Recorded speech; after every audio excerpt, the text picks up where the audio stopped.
For me, flavour in the Barossa really comes from the age-old craftsmanship, the traditions, the culture. It's about having done things time and time again, slowly and getting things just right. Linkies is a time warp, walking back into there, seeing the old bandsaw, seeing all the meat out, you know, the smells, the flavours, the gruffness of the guys behind the counter. It's just perfect. And you know, to see them wheeling the trolleys across to the smokehouse, and to see Graham shoveling the sawdust onto the trolleys and getting them set just right. And that's all where flavour comes from. There's a lady in Tanunda who grows, or she doesn't grow it, it's wild asparagus.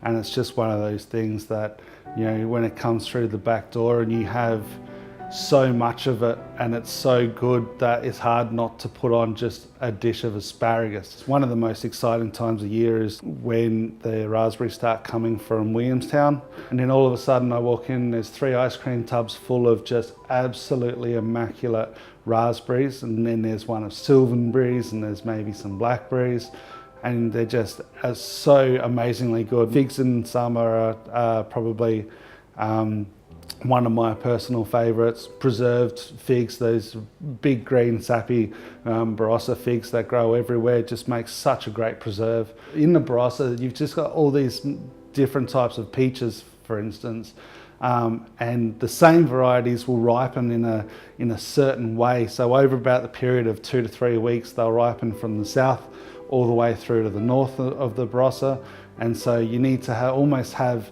different connections in the different regions to go and pick the best just peaches from. But the stone fruit in the Barossa is just amazing. Esma Hine, who makes jams and jellies and biscuits at the sells them at the farmers market.